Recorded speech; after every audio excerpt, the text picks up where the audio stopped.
When Tango 31 lost Kevin, they really lost the rudder to the ship. I just want to give back to the community that I love to be around and all these great people in aviation. The noise level is pretty dramatic inside the cockpit, so we'll be wearing Lightspeed headsets. From a hangar somewhere near the flight line, where all manner of speedy things zoom by on the runway. This is the Future in Flight podcast. I'm your host, Shawn Staerker. Picture this, Jacksonville Beach to San Diego, coast to coast, 31 hours, in a gorgeous Factory 5 Type 65 coupe pushing 480 horsepower. But this isn't just about speed. It's not just two guys chasing the adventure of a legendary cross-country run. This is about honoring a man who changed lives, Kevin Lacey, and sustaining the dream he built for young people at Tango 31 Aero Club in McKinney, Texas. For today's long-form conversation, Charlie Duffie and Chris Holder join us to talk about their $1 million mission, a high-octane fundraiser to keep Kevin's legacy alive, giving kids from all backgrounds a shot at careers in aviation. Buckle up. This one's going to be a wild ride. Let's get right into it. Chris, Charlie, I am super excited to have you guys here in studio for the Future in Flight podcast. This event that you guys are doing is extremely exciting. It's really cool that you're benefiting a particular organization. We'll talk about that in a second. But the overall idea that you can get from one end of this country to the other what are you doing it in 31 hours? That's mind-blowing. I want to see what your plans are. We'll talk about that. Welcome in. Thanks for joining us. Great to be here. Thank you, Shawn. Absolutely. Really great to have you. I've been excited about this story since we heard about it a couple of months ago in Oshkosh. We got a little bit of a preview. You've been working hard on the vehicle for this thing. And of course, I'm talking about the Cannonball Run that you guys are doing, 31 hours for Tango 31. Give us a little bit of a preview about what we're going to talk about this Cannonball Run. And then we'll get into some of the specifics. So the Cannonball Run started in the early 70s to go across the country and debunk the gas prices going up and the mile an hour change and all of that, to say drive 55 and gas prices. They were just uproaring about that. So they made a Cannonball Run from Red Ball Garage, New York,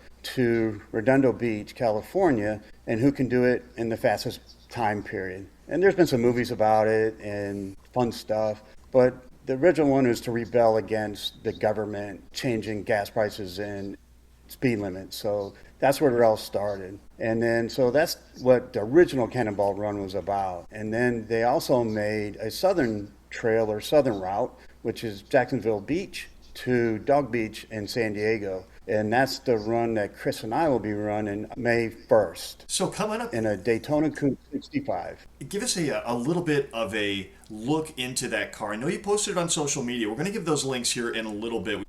This is a really ambitious project, but it sounds like you have the vehicle to do it. Give us a little bit of an insight into the car that you're going to take. So the vehicle is a Type 65 Daytona Coupe, originally designed by Carroll Shelby or his group of people back in the 60s. And this particular car is a kit car from Factory 5 that I was choosing to build a car finally after growing up and doing family things, business things, and I decided to say, you know what, I'm going to build this car. And so I've been a drag racer my whole life, pretty much, and decided to build this car. And then Chris also is a driver, so during Sun and Fun a few years ago, I said, Chris, I'm building a Daytona Coupe. Let's go do a Cannonball Run with this coupe when I'm done. And so that's what we're doing. And hate to say it, but the coupe took me 8 years to build, and just got done painted and back home to Miami where I live, and from the paint shop. And now I'm trying to get it registered, which I'll be doing this Wednesday coming up, and then should be road ready to go, and put a lot of miles on her from here to wherever before May 1. This is exciting. It's coming together now. Chris, when Charlie comes to you and he says, I'm gonna drive cross country at a incredible speed and try to get there as fast as I can, what's your response to this? What do you say? I'm in. Boy, that was quick. Oh, yeah. I mean, I grew up in a family of aviators, drag racers. My grandfather actually won 42 NASCAR sanctioned events back in the late 40s and early 50s up in the Midwest before, I think NASCAR came into being in 48 or 49 or something like that. So I come from a family of speedaholics, for lack of a better term. So when Charlie first asked me about it, I was absolutely all in. I think for any red-blooded American male, and I'm sure there's a lot of females out there too that would say the same thing, if you're told, hey, I'll throw you the keys to a Shelby Daytona, take it across the country as fast as you can go, I don't think any of us would turn that opportunity down. Yeah, I don't think I could. I probably wouldn't want to talk to the individual that would, because it sounds so exciting. It is just on its face incredible. We get to see the country coast to coast, coming by at a blur probably. But then you throw in the component that this is a philanthropic event, that this event has a little bit more meaning than just two guys in a car kind of going across the country.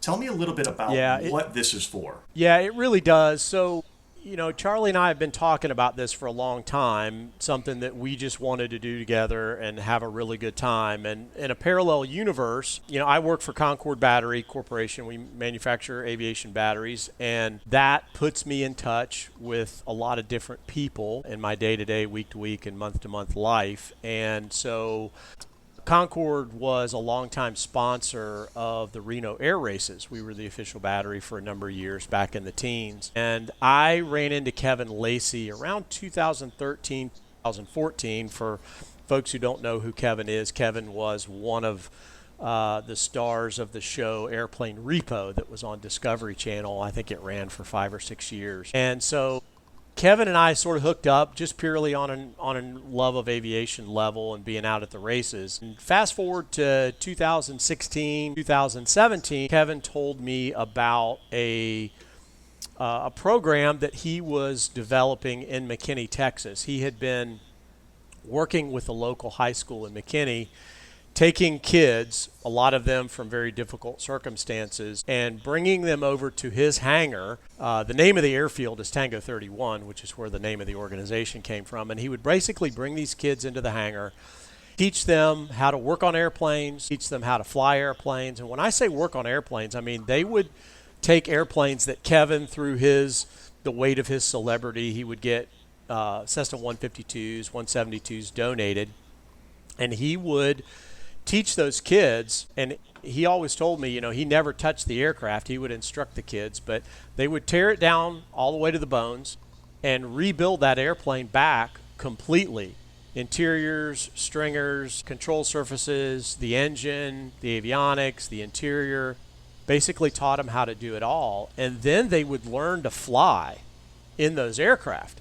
And I remember Kevin telling me one time that the examiner loved testing his kids because they were so knowledgeable of the aircraft because they had built them. And it just sort of blew up into this program that he started in 2017 officially, called the Tango 31 Aero Club. And Kevin would come to me, i.e. Concord Battery, and other manufacturers like Hartzell and Tempest, and get us to donate our products for the aircraft. Now, he also did fundraising and things like that, but that's sort of how Kevin and I got involved with each other, was helping support the Tango 31 aircraft by donating batteries.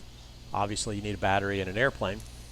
And so fast forward to this past February and late 2023, we found out that Kevin had cancer, and the outlook wasn't very good. And we ultimately lost Kevin in February of 2025, so almost a year ago. And that March, we were all at Sun and Fun. I was at my booth, and Charlie came by. And I said, Charlie, I said, if we're going to do this Cannonball Run, why don't we take the time to turn it into a fundraiser, and let's see if we can raise enough money for Tango 31 to be sustainable for the future. Because you have to look at an organization like Tango. Kevin was the chief cook and bottle washer. I mean, he did everything. It was a 501c3. It still is. They have a board. They have all these people that are helping, but it was really Kevin that was the engine that made it go. And so when we lost Kevin, or when Tango 31 lost Kevin, they really lost the rudder to the ship, someone to guide them to go out and raise the money and procure the parts and the things that they needed to keep it going. And so Charlie and I have decided that we are going to do that Cannonball Run on that route that Charlie mentioned, and we're going to try to raise $1 million. We feel like if we can raise that amount of money for them, it will be a standalone amount of money that will earn enough interest to cover the day-to-day operations, the insurance on the aircraft, the travel expenses for these kids, because what a lot of people don't understand is these kids take these aircraft as a group of 2 or 3 of them, and they'll load them up, and they will fly to Sun and Fun and visit with all of the vendors who donate to the program. In the summertime, they'll fly them up to AirVenture and do the same things. And I guess one of the main things I want to point out is that, when you're raising money for an organization and you ask people to donate, there's a lot of trust factor there where you're donating to a good cause, the money's going to be used the right way. And I've had the privilege of being really intimately associated with Tango 31 and Kevin for the last 10 years. And there's been right at 42 or 43 kids that have gone completely through the program. There are corporate aviators, lots of certified A&P mechanics. Savannah Hunter, one of the leaders of the group, is working for Cirrus there in Dallas. So it is a proven organization. It's something that I've witnessed, that Charlie's witnessed. We've seen the results of what Kevin's done. And so it really makes it a worthy organization for folks to donate their money to keep it going. And not only did Kevin excel at bringing these kids in and building amazing aviators and mechanics, aviation associated individuals, he built an incredible leader in Savannah. What she has done, and at the young age that she has accomplished what she's done, and then taken the reins of this organization and really owned it. The passion, the ownership that she takes of the Tango 31 Aero Club is just immense. And that she's out there and we get to see her kind of stepping into a little bit bigger role is amazing, because what I think of Savannah is that we're really in on the ground floor with her. Yeah. There's so many great things to come out of her, and she's really just representative of the kids that go through that program. There's just so many wonderful people. Kevin really had a knack for attracting great individuals. Yeah, he did, and it's so much fun. Like you said, I've known Savannah for a long time, since she was in high school, and to watch her grow up and develop and become the young lady that she has become, and to be a leader and to step in and try to keep things going and doing an admirable job at it. It gives you a lot of faith in young people when you see something like that. So, of course, you want to help this organization. You see a group that is doing such great things and unfortunately loses their leader, a really impactful person to that group. So you guys say, well, I think we can help and have some fun along the way. Now, we mentioned Tango 31 and we mentioned the Cannonball Run. Those things kind of are related in terms of the time that you're going to take. Tell us about how 31 is significant to this overall Cannonball Run you're doing. So it's a double entendre. I mean, obviously the 31 hours and Tango 31, that all kind of rolls off the tongue very nicely, but it also parlays into the time that it has typically taken to make that Cannonball Run from the traditional Red Ball Garage in Brooklyn all the way to the Portofino Marina there in Riverside.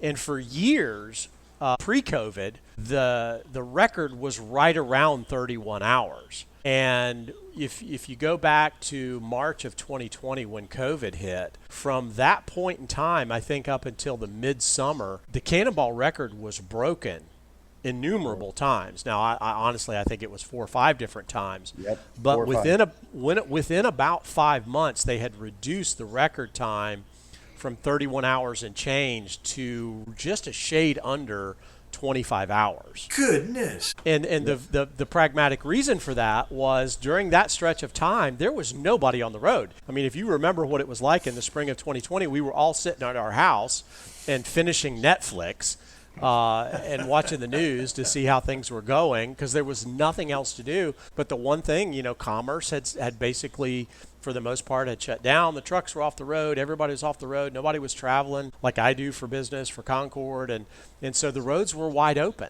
And so it was a tremendously opportunistic moment in time to do that very thing, to blast across the country as fast as you could go. And they did. And they brought that record down by hours during that short stretch of time. Yeah, I don't think it would ever be lower than that anytime soon. No. Just because of the era and the timing of it. To think you could run from Red Ball Garage to Redondo Beach or Portofino Hotel, the marina, is 2904 or 2905 miles. And that's averaging over 100 miles an hour. that's an hour, yeah. And so... Well over 100 miles an hour. Yes. And since I think the police in all those states that are going through have caught on and put in super speeder laws have come into act. Anything over 100 miles an hour, straight to jail, lose your license, and all those type of things. So, which Florida's one of the first states to do it. Now there's several more to do the same thing. California just enacted theirs, I think, this month. So I think everybody in between is going to start doing the same thing. But we already have a little bit of a plan in place, and we don't want to put the alert out there this early. But, West Texas, New Mexico, Nevada, into the southern part of Arizona where it's very quiet, long stretches of road, we can hopefully make up some of that time there.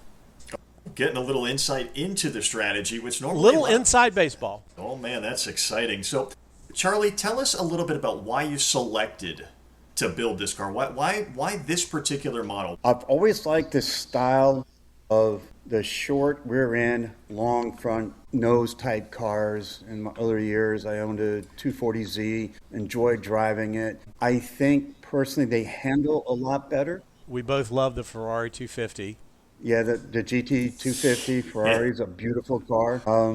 Same Believe it or body not, style. I've been out looking for one. Can't afford the real one. I wanted to know if they made a replica of one so I can put them side by side. It would be a fun, cool thing to do. But that style of car was always that I've been behind in driving. It has fascinated me because they drive really well. And from a drag person standpoint, they run great down the road. And then my understanding, I'm not a circuit racer, which you never know will happen because I have the Coupe now. They say they handle great in turns and great, handling all the hairpin turns.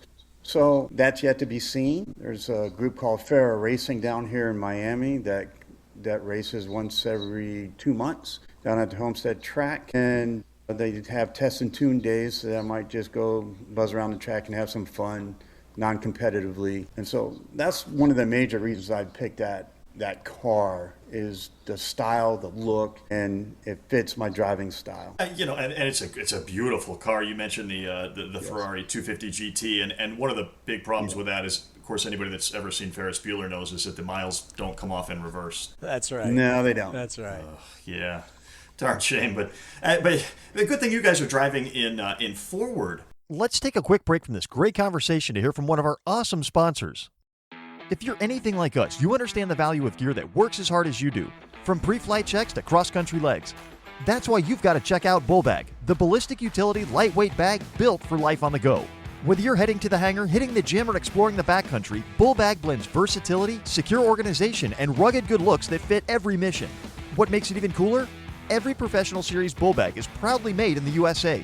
From the fabric and thread to every zipper and stitch, designed for first responders, pilots, tradesmen, and anyone who demands quality they can count on. Go to bullbag.com right now and gear up with a bag that's as ready as you are. Bullbag, built for every flight and every adventure.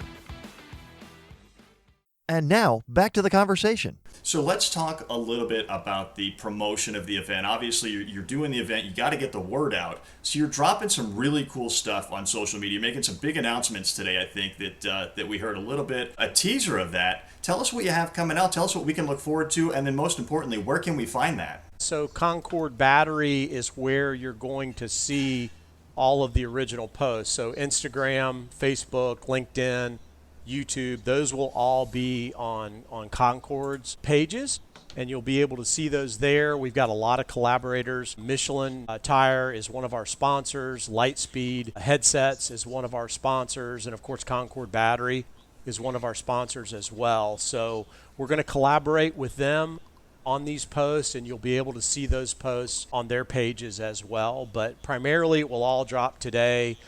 in the beginning on Concord's pages. This is so exciting. I saw that you mentioned Lightspeed, and I just figured that was the speed at which you were driving. I didn't realize it was Lightspeed Aviation headsets. That's the plan. Correct. That's a fantastic group of individuals who are sponsoring this. And of course, we mentioned that you chose a Shelby design vehicle. Now, Carroll Shelby, somebody who has a tie to aviation as well. How about a little of that backstory? So, as I understand Carroll's story, Carroll was a pilot during World War II. I don't think he ever traveled to the European theater. I know that he did some training here stateside. I believe it was in Texas. Don't quote me on that. But yeah, he had a pretty serious love of aviation prior to getting into being essentially a contract racer around Texas back in the 40s. He would race anybody's car. He raced Coopers, Jaguars, a few Ferraris while he was a chicken farmer. But that love of aviation, I think, was instilled in him from an early age. Those were his two passions, really, was aviation and cars. Of course, most of us know Shelby from being the automotive legend that he is, but aviation was a big part of his life. Absolutely. A great way to kind of showcase some of that. Two guys keeping that story alive, which is so crucial. Now we talk about storytelling. You mentioned the social media. Tell us how we can follow this event. Is there going to be are you going to do some videos from the road?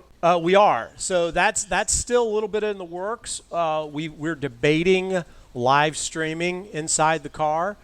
There would not be a whole lot to see other than me and Charlie packed into a Daytona whizzing down the road. I mean, that's one of the reasons that we brought Lightspeed on, because we're sitting behind a 480 horsepower Coyote in what is essentially a race car.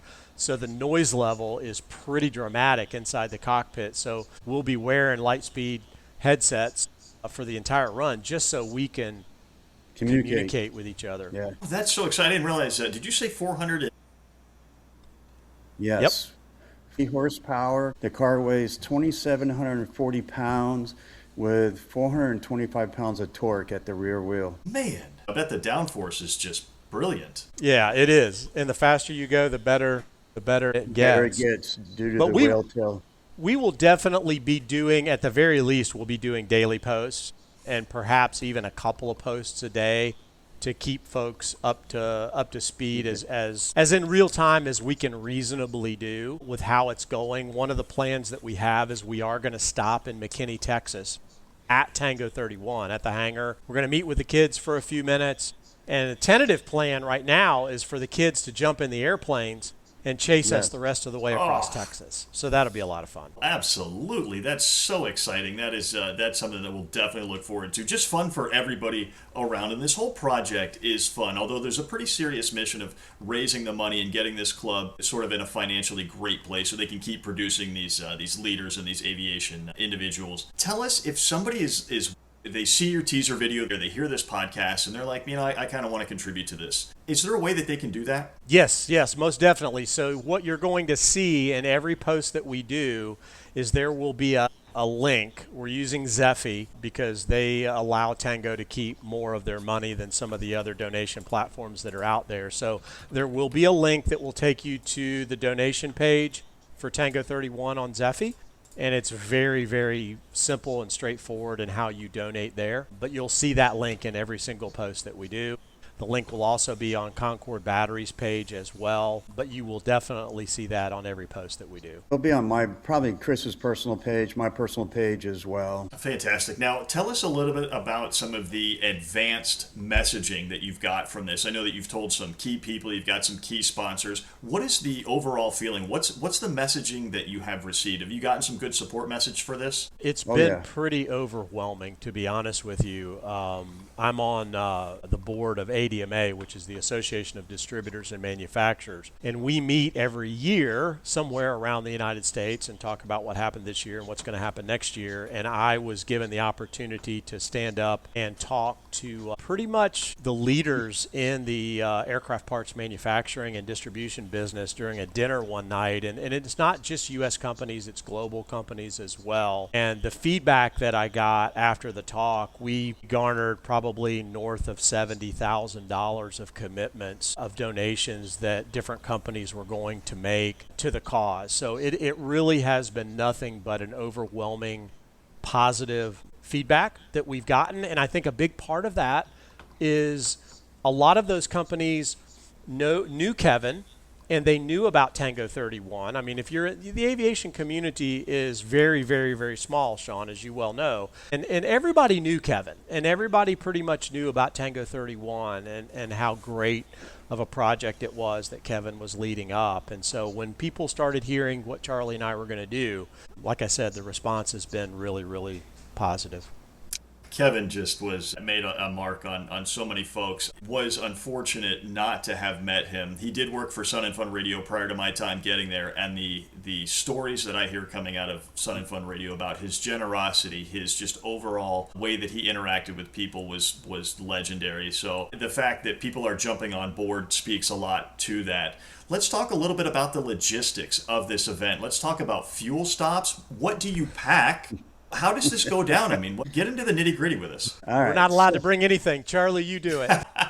So we each carry one little ditty bag with us. So currently the car is set up with a 22-gallon tank, which is a fuel-safe tank for racing specifically. And my guess is, because I haven't got to drive it too much lately, is it is usable about 20. So you do the math, that's 14 stops. And so we may need to have some of those stops to get out from underneath the car due to the noise, the heat, and everything in there. One caveat, I did put AC in the car, which is not unique to a race car, but I did put AC in that car. Shawn, that's the only reason that I'm going is he put the AC in. So I have been contemplating on putting what you would call a ferry tank in here. And so I calculated out the cubic inches that's left in the back, which is pretty big.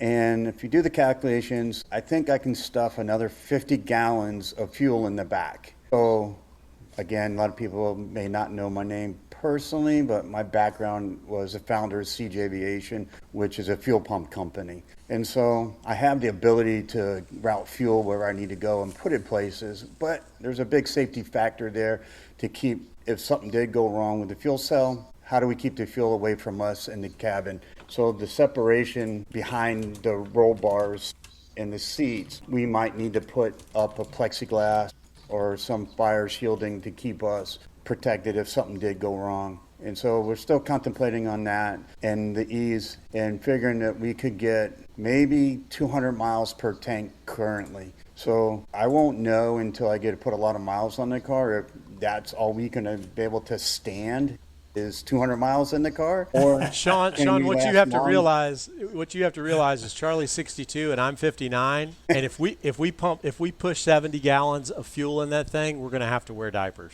Yeah, it's not a fuel stop, it's a bladder stop. Right. Yeah, I totally understand that. You'd have to unfold me out of it.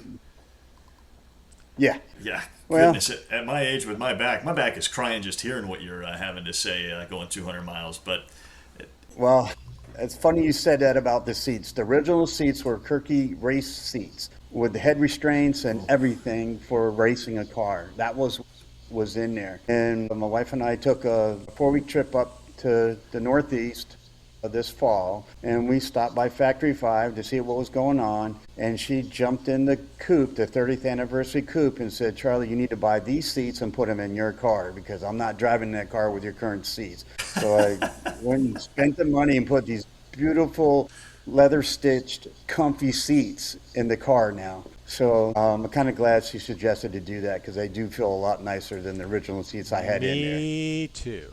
Yeah, Joanna, I love what she's bringing to the team here as well, and she's a big support for this. She actually made some really cool shirts at Oshkosh that I saw. Tell us a little bit about how she's getting in and supporting this effort. She keeps me straight. She keeps me from doing stupid things. Yep, she came up with the idea with the T-shirts, and I thought it was a great idea, and so we can raise money we only made 31 shirts, and they sold out real quick at Oshkosh in 25, and so that worked. Chris and I got one, I believe, each a shirt, and I think, Shawn, you got a shirt. So that's something no one else would ever be able to get if they didn't get them at that time. There will be some other items probably being marketed and for sale during this process between now and May. We're also planning to bring the car to Sun and Fun this year. It will be on display, and rumor has it that Gonna be a little drag racing. Whoa. yeah, I What? might race. I might be racing Nathan Hammond with Ghost Rider. So that I've heard of him. could be true. Oh my goodness! This is are we breaking possible news here on the Future in Flight podcast? I can't believe it. Yes, I think we are. You heard it here first. Man, that is so exciting. Not only is the car going to be at Sun and Fun, that is exciting. So everybody, you definitely want to make sure to show up and see the car, because this thing is a beauty. I've seen it in pictures on your page. I can't wait to see it in person. Of course, I'll be there at Sun and Fun. But a drag race with Ghost Rider, the amazing, legendary, the winner of the 2020 Bill Barber Showmanship Award. I can't. Yep. This is awesome.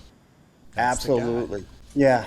The paint on this car is remarkable. I'll tell you a little story behind this paint. So, for the last 30 years, my family been bringing my cars and stuff to this Southern Auto paint body place. His name is Paulo.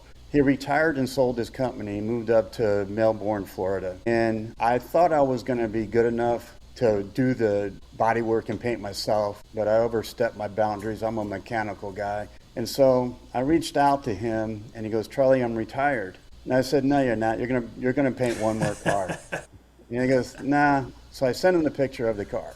And he goes, "Okay, I'll do it for you." He goes, "But I'm retired. It's going to take 6-7 months to do it right." I dropped it off on my way to Sun and Fun, in 25. I'm way over there. And I picked it up December 1st. And oh my God, the paint on this car is incredible. And the color I chose was the Guardsman Blue and the number 15. The significance about the 15 is Bob Bondurant and Joe Fescher won in Sebring with the number 15 in the Daytona Coupe, plus the same color, the Guardsman Blue, and it happens to be Joanna's favorite number, so that's why I picked 15. It really sounds like everything is coming together for a reason. I hear this story, I see the threads weaving through it, and it just seems like it's meant to be. So this thing is going to be really, really exciting. Now, not only was my back talking to me earlier when you were talking about this race, my stomach was too. I've done some cross countries in an airplane, and I know that useful load is a thing, and so you got to keep down. You're only limited to so much. It sounds like same case here. What are you going to take on the road and eat? Cliff Bars. Yes, a lot of carrots. Sean D. That's Eric Tucker, Cliff Bars, man. He will absolutely love hearing that. Cliff Bar will love hearing that as well, that they're going to be a part of this. That's a heavy choice right there. Good high-pack protein calorie stuff. That's right. Dense and small and satisfying. That's how they describe me, in fact. Fantastic. Well, I think we've done a lot of the heavy lifting. We've gotten a lot of the information. I want to just review one more time where people can find all the good stuff on social media. We'll talk about the donation one more time. Tell me one more time where we can hear all this or see all this footage on social media. Read the post and keep up. Yeah, so all of the posts will originate on Concord Battery Corporation's landing pages on Facebook, LinkedIn, Instagram, and YouTube. And the link that you will see in all of those posts will take you to Zeffy, which is a big donation corporation. We're using them because they allow Tango to keep more of that, really all of the money that's going to be donated. And when you see that link, it will take you directly to the landing page on Zeffy to donate for Tango 31.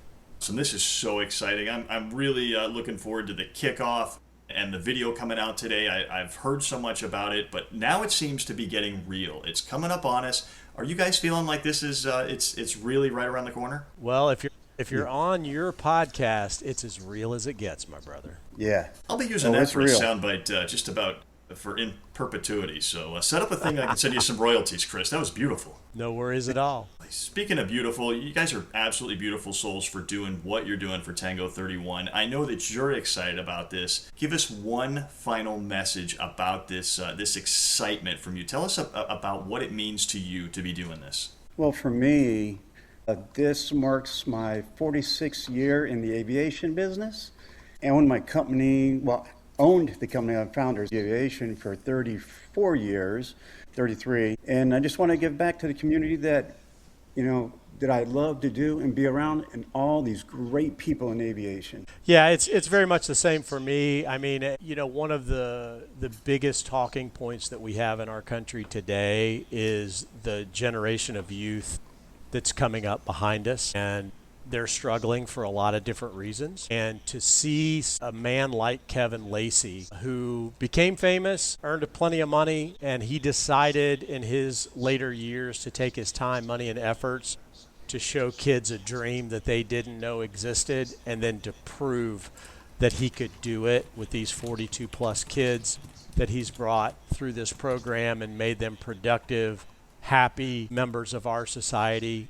I just have to make sure that that continues. Shawn, the ultimate dream for me would be that we raise enough money that we can create, I'm going to call it like a franchise, that we can have a Tango 31 in other towns other than McKinney, Texas, South Carolina, where Chris lives, Miami, where I live, and other parts of the country, to give kids a place to go to learn how to be, pilots and mechanics. I'm an AP mechanic. I'm a DAR, FADAR, and so I really feel that we need to create this skill gap for these young kids to give them a future. Just as a personal kind of an editorial, the information, the statement that you just gave is I mean, it says a lot about who you individuals are. It just goes beyond your desire to go coast to coast and have the adventure. It is just to leave a mark on aviation, is what I'm hearing. Well, one of my favorite sayings hangs on my office wall: no pressure, no diamonds. So if you don't put yourself in there, you're never going to accomplish anything. So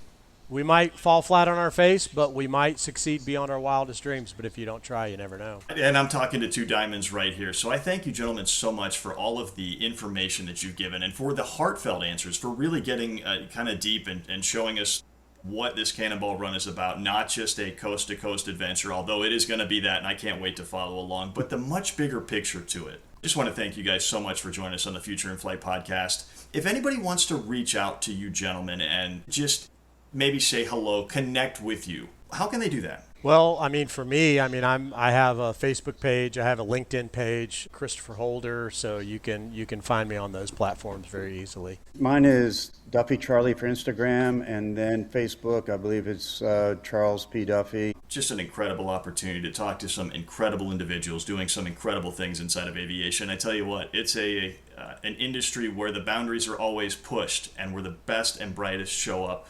You two gentlemen certainly showing that is all true. So I thank you so much for joining us on the Future in Flight podcast. Thank you, Shawn. Appreciate the opportunity. What Charlie Duffie and Chris Holder are doing goes way beyond a Cannonball Run. They're keeping a dream alive. Kevin Lacey's dream of giving young people a pathway into aviation, no matter their background or circumstances. You can be a part of this mission. Follow their journey on Concord Battery Corporation's social media, Facebook, Instagram, LinkedIn, and YouTube. Every post will have a link to donate directly to Tango 31 through Zeffie, where 100% of your contribution goes straight to supporting these kids. And speaking of great causes, we want to give a huge thank you to our new sponsor, Bullbag. If you haven't checked them out yet, head to their website. You'll find the link right there in our show notes. Bullbag, making life easier for pilots and aviation enthusiasts everywhere. If you love this episode, please hit that subscribe button and leave us a review. It helps us reach more aviation enthusiasts like you and keeps this podcast soaring. Until next time, remember, the future of flight isn't just about the machines we build. It's about the people we inspire and the dreams we refuse to let die. We'll see you out there and up there.